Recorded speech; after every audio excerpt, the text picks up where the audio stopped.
आज बाबा नागार्जुन की मशहूर कविता कालिदास।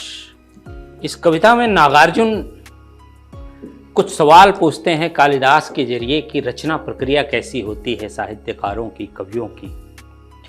क्या वह अपने पात्रों की पीड़ाओं से एकाकार हो पाता है या नहीं। नागार्जुन की कविताएं विद्वानों के लिए भी हैं तो किसानों के लिए भी हैं। गहन संवेदनाओं को व्यक्त करती उनकी कविताएं मानव प्रेम और प्रकृति के मनोरम चित्र भी प्रस्तुत करती हैं।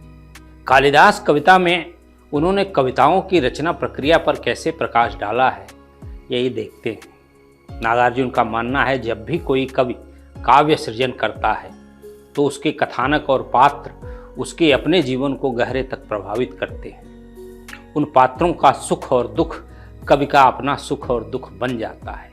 कविता में नागार्जुन संस्कृत के महाकवि कालिदास के माध्यम से कविता की रचना प्रक्रिया पर बात करते हैं। कालिदास ने अपने महाकाव्यों में जिन पात्रों की पीड़ा को अपने हृदय में अनुभव किया उन्हीं का उद्धरण है।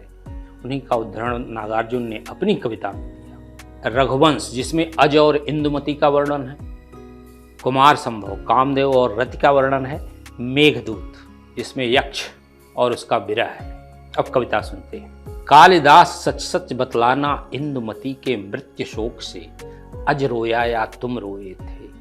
कालिदास सच सच बतलाना।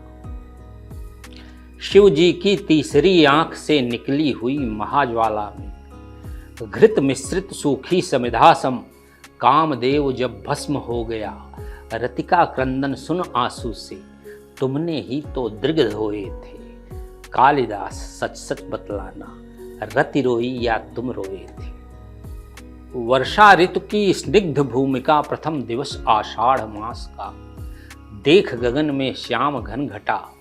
विधुर यक्ष का मन जब उचटा, खड़े खड़े तब हाथ जोड़कर चित्रकूट से शुभक शिखर पर उस बेचारे ने भेजा था जिनके ही द्वारा संदेशा।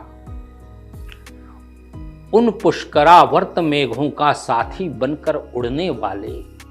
कालिदास सच सच बतलाना, पर पीड़ा से पूर पूर हो, थक थक कर और चूर चूर हो। अमल धवल गिर के शिखरों पर, प्रियवर तुम कब तक सोए थे। रोया यक्ष की तुम रोए थे, रोया यक्ष की तुम रोए थे। कालिदास सच सच बतलाना। अगर आप ये वीडियो YouTube पर देख रहे हैं तो हमारे चैनल को सब्सक्राइब कर बेल आइकन दबाएं और Facebook पर देख रहे हैं तो हमारे पेज को लाइक करें।